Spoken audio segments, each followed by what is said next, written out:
فلاں بڑا آدمی کیسے بال رکھ رہا ہے، وہ کیسے کھانا کھا رہا ہے، وہ کیسا لباس پہن رہا ہے، وہ کیسے جوتے پہن رہا ہے، اس کا طرز رہائش کیسا ہے، اس کا طرز تکلم کیسا ہے، وہ کیسے چلتا ہے۔ ہم دوسروں کو دیکھ رہے ہیں جن کے بارے میں اللہ تبارک و تعالیٰ نے ناکام ہونے کی صراحت کر دی کہ کافر لوگ ناکام ہیں، وہ کامیاب نہیں ہیں، لیکن آج ہم انہی کو دیکھتے ہیں اپنی زندگی گزارنے کے لیے۔ ہمیں کپڑے کیسے پہننے ہیں، ہمیں کیسے سونا ہے، کیسے اٹھنا ہے، کیسے جاگنا ہے، کیسے کھانا ہے، کیسے دوسروں کے ساتھ تعلقات رکھنے ہیں، اس کو ہم قرآن کریم سے نہیں سیکھتے، ہم ان لوگوں سے سیکھتے ہیں۔ اللہ تعالیٰ نے تو ہمارے پاس خود اپنا کلام بھیجا تھا ہماری رہنمائی کے لیے، لیکن ہم نے اسے چھوڑ کر دوسروں کو اپنا رہنما بنا لیا۔ کتنا افسوس کی بات ہے۔ تو یہ قرآن کریم ہماری رہنمائی کے لیے بھی وَهُدًى وَرَحْمَةً لِّلْمُؤْمِنِينَ اور ہدایت کے ساتھ باعث رحمت بھی ہے۔ لیکن ظاہر ہے باعث رحمت کس کے لیے ہوگا؟ جو اس کی ہدایت اور رہنمائی پر چلے گا، جو اس کو اپنا رہنما مانے گا، جو اس کے بتائے ہوئے طریقے پر چلے گا، اس کے لیے یہ قرآن کریم باعث رحمت ہے، اس پر اللہ تعالیٰ کی رحمت نازل ہوگی۔ اور اس کے برعکس جو قرآن کریم کی ہدایت پر نہیں چلے گا تو اب خود ہی اس سے آپ نتیجہ نکال سکتے ہیں کہ جب اس پر رحمت نہیں ہوگی تو پھر اس پر اللہ تعالیٰ کا غضب ہی ہوگا، رحمت نہیں ہوگی تو اللہ تعالیٰ کا غصہ ہی ہوگا۔ آج ہم دیکھ بھی رہے ہیں اس کو، قرآن کریم کو ہم نے اپنا رہنما ماننا چھوڑ دیا، اس سے ہدایت لینا چھوڑ دی، تو اب ہمارے پاس بجائے رحمت کے اللہ تعالیٰ کا غصہ آ رہا ہے۔ اور ظاہر ہے اللہ تعالیٰ کا یہ غصہ دوسروں کی دعاؤں سے دور ہونے والا نہیں ہے۔ ہمارے بڑے ہمارے لیے دعائیں کرتے ہیں، مسلمانوں کے لیے دعائیں کرتے ہیں، لیکن جب خود مسلمان اللہ کی طرف آنے کے لیے راضی نہیں ہے، وہ اللہ کے راستے پر چلنے کے لیے راضی نہیں ہے، تو دعاؤں کا ہمارے حق میں اثر کیا ہوگا؟ اگر کسی باپ کا بیٹا اپنے باپ کی نافرمانی کر رہا ہو اور اب دوسرے اس بیٹے کے بارے میں باپ سے سفارش کریں کہ اس کو معاف کر دو، تو کیا باپ جب تک معاف کر دے گا جب تک بیٹا اس سے نہیں بولے گا؟ جب تک بیٹا نہیں کہے گا کہ میں آئندہ نافرمانی نہیں کروں گا، آئندہ میں آپ کو نہیں ستاؤں گا، آئندہ میں آپ کا تابع رہوں گا، جب تک خود بیٹا باپ کے سامنے نہیں آئے گا اور خود اپنی زبان سے نہیں کہے گا تو دوسروں کی سفارش کیا کام آئے گی؟ یہی حال آج ہم مسلمانوں کا ہو رہا ہے۔ ہم اللہ کے سامنے آنے کے لیے تیار ہی نہیں ہیں، اللہ کی بات ماننے کے لیے تیار ہی نہیں ہیں، تو جب ہم خود اللہ کے سامنے نہیں آ رہے ہیں تو دوسرا کوئی ہمارے بارے میں کتنی ہی دعا کرے وہ دعا کوئی اثر نہیں رکھے گی۔ آج اللہ تبارک و تعالیٰ نے آپ کو بڑی سعادت سے نوازا کہ قرآن کریم تراویح میں آپ نے مکمل سنا، حافظ صاحب نے سنایا، آپ نے سنا۔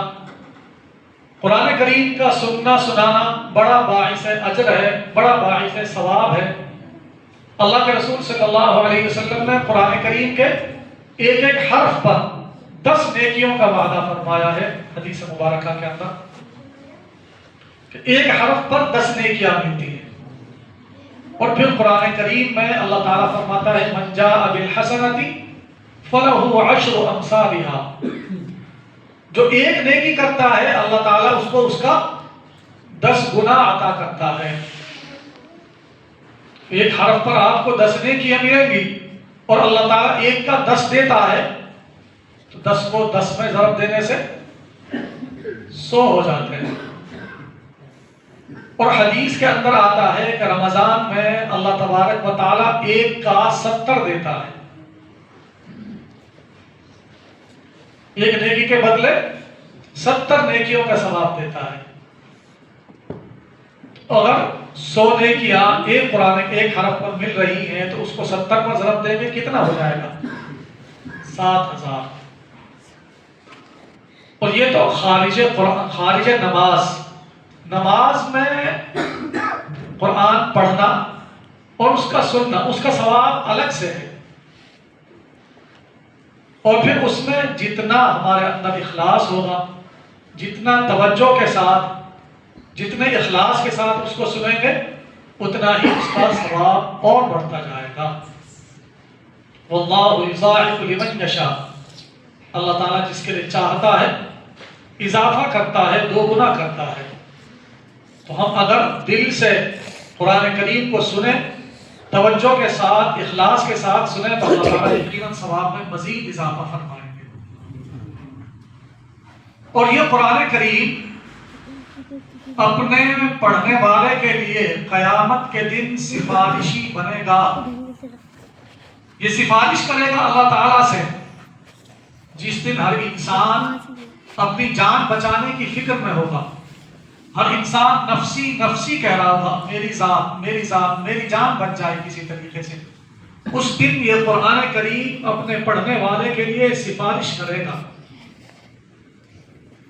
اللہ تعالیٰ کے دربار میں کہے گا کہ یا اللہ، اس نے مجھے دنیا میں پڑھا تھا، اس نے میری خاطر مشقت برداشت کی تھی، آج تو اس کو معاف فرما دے، آج تو اس کی مغفرت فرما دے.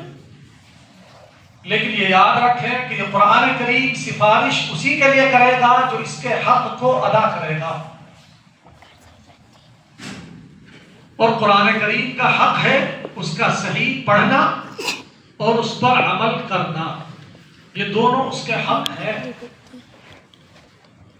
اور ان دونوں حقوق میں آج ہم سے انتہائی کوتاہی ہو رہی ہے. اکثر لوگ صحیح پڑھنا نہیں جانتے، اور جو پڑھنا جانتے ہیں ان میں سے اس پر عمل کرنے والے اور تھوڑے ہو جاتے ہیں. 100 میں سے 80 لوگ، 70 لوگ ایسے ہوتے ہیں جو قرآن کریم کو صحیح پڑھنا ہی نہیں جانتے. اور پھر باقی جو کچھ پڑھنا جان لیتے ہیں، پڑھنا سیکھ لیتے ہیں، ان میں سے اس پر عمل کرنے والے کتنے ہوتے ہیں؟ گنے چنے، جن کو آپ انگلیوں پر شمار کر سکتے ہیں. فلاں ہے، فلاں ہے، فلاں ہے. تو میرے عزیزوں، یہ قرآن کریم اللہ تعالیٰ کی بہت بڑی نعمت ہے. اس کی قدر کرو، اس کو پڑھنا بھی سیکھو اور اس پر عمل بھی کرو. اس میں جو احکام اللہ تعالیٰ نے نازل کیے ہیں وہ عمل کرنے کے لیے ہیں، صرف پڑھنے کے لیے نہیں ہے. پڑھنے سے ثواب یقیناً ملتا ہے، لیکن مقصود اصلی قرآن کریم نازل کرنے کا پڑھنا نہیں ہے. اصل ہدن ہے، ہدایت ہے، رہنمائی ہے. تو اس پر عمل کرو. عمل کریں گے تو دنیا میں بھی کامیاب ہوں گے، آخرت میں بھی کامیاب ہوں گے. اور اگر اس پر عمل کرنا چھوڑ دیں گے تو دنیا میں بھی ہمارے لیے ناکامی ہے اور آخرت میں بھی ناکامی ہے. اللہ تبارک و تعالی ہم سب کو پڑھنے کی، عمل کرنے کی توفیق عطا فرمائے.